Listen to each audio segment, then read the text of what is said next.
Hello everyone, please subscribe if you haven't done so already and like the video. So the definition of nostalgia in the Oxford Dictionary is a sentimental longing or wistful affection for a period in the past. The one thing about nostalgia is it evokes many different types of feelings, good and bad, like happiness, sadness, anxiety, excitement, all of those kind of things. But I think what's interesting about films in particular is that again, the nostalgia element, it reminds you of it's deceitful. And I think when I think about growing up in the films we watched, myself and my brothers, we watched Dumb and Dumber, for instance, as a comedy. We still quote that all the time. And another one that we quote is Happy Gilmore. So I should have checked actually before this. I think I have it here actually. Happy Gilmore came out in 1996, so I was 14, so maybe it's something I was 15. And we thought it was funny, and it's silly and all that, but I think if I rewatched it, I'd probably still find it funny, because it does take you back to kind of laughing with your brothers and watching this kind of silly comedy film. And so this nostalgia drew me in to watch the second Happy Gilmore, which is up on Netflix now. And I wouldn't say I was like, oh, I was really looking forward to it. Like, isn't this going to be great? Like, it was driven by nostalgia and hoping for something that would be similar to the first one, or at least make me feel similar to how I felt watching the first one, even though I was watching this one on my own. And there's a few interesting things about Happy Gilmore. The most interesting is probably the fact that Adam Sandler is the funniest person in the first film, and he's not funny at all in the second film. He's literally going through a crisis of, the killing of his wife, the alcoholism, his feelings of being, a father who can't provide for his daughter who wants to do ballet I think it's in Paris. It's interesting how the other people within the film are trying to, or hope to be, the kind of the funny parts as Sandler is going through all this kind of things, or Happy Gilmore is going through all these things. But the reason I described it, or wanted to kind of describe it as the first TikTok film, is that it could be chopped up into tiny little segments and put on TikTok as funny little sketches or skits that are stitched together. And films have done that in the past, and SNL have been involved with films that have done that in the past to good and bad, degrees.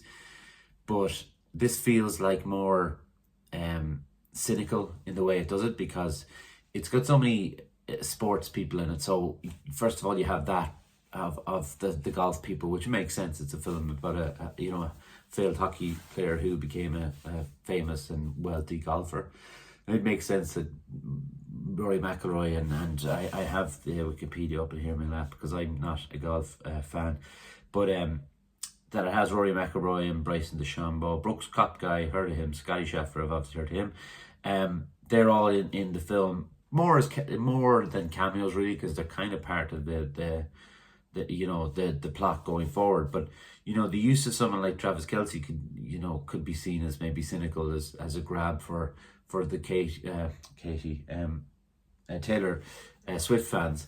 And then you've got Eminem popping up, and there's another thing about it, like everybody in it is the son of somebody who's in it before. And even like Chubbs is the original coach character played by Carl Weathers, and he had this wooden hand, if people have seen it, and Happy Gilmore shakes his hand, crushes his fingers.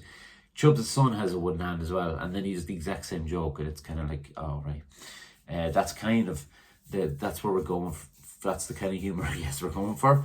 But the idea of that TikTok thing is like, oh look, there's like, so I have there's Becky Lynch, there's Steve Buscemi's in there, John Farley's in there, Andre Martin is in there. If you blink, you might miss maybe Margaret Qualley is in there. Post Malone is in there.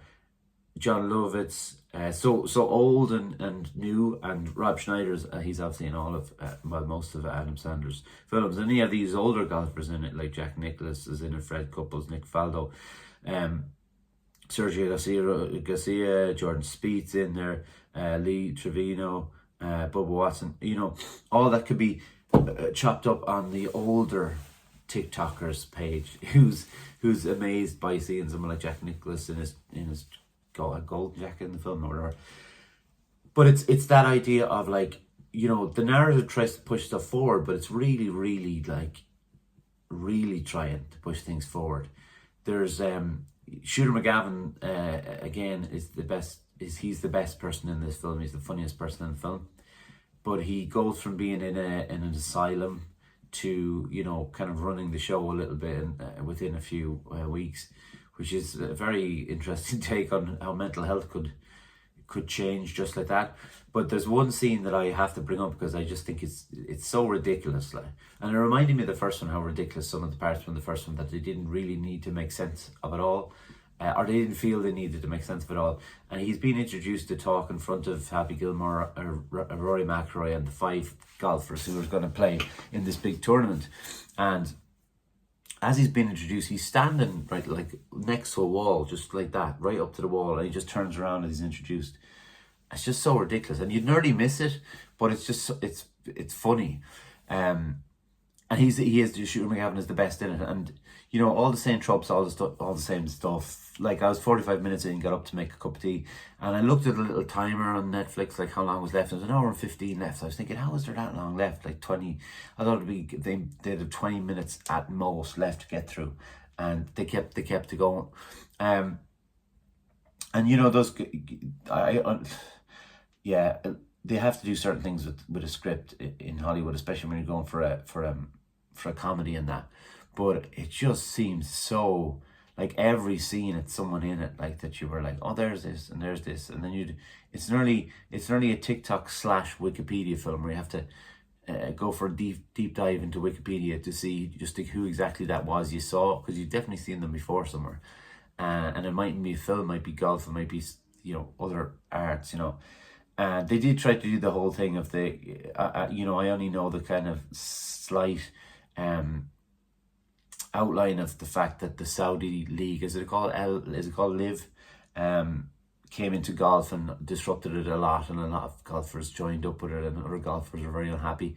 They do have that kind of gag throughout where this other golf league has come up and they have to play them, and they're going by what's happening in the real world, and it's funny, but there's also like stretches of like I don't know, I'm trying hard, I suppose, to make this film sound like it's appealing in a way that someone might look at it and go, oh, that's it could maybe go a bit deeper than surface level, because I think it's easy to go surface level, and I think there's a couple of good jokes in it, but like, to make a film that could be edited down to 150 TikTok clips is maybe speaks for what people want or need now with to do with like attention spans, because they do talk about the idea of it, that our attention spans are disappearing because we're feeding on these clips and these little moments. YouTube shorts and TikTok videos and all that, and maybe that's what it boils down to, is the direction it's going in. But yeah, there's some kind of like, as someone who really loves their films, I think it's kind of a little bit heartbreaking that some like a company as big as Netflix, who has a deal with Adam Sandler and stuff, would be cynical enough to kind of make a film like that.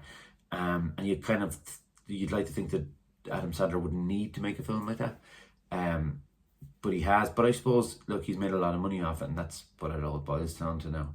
And sometimes a company or a filmmaker, or there's different art mediums who do the same thing. So they'll just throw out any old shit and hope that you pick it up. But I think what they did here was they decided to throw you any old shit, but name about or put about 25-30 people in there that you might know, and hopefully something in there will make you go, oh, Becky Lynch is in it. I love wrestling, or and like the people I mentioned before. So I think it's a cynical film, and yeah, like I'm not on TikTok, but I obviously know what it's about. But I think if this film reminded me of something I'm not even on, maybe that's not the best look. But what do I know? People are going to laugh, and some will be thrilled that Eminem plays a heckler's son. Who knows? Anyway, yeah, subscribe. Thanks for listening. Bye.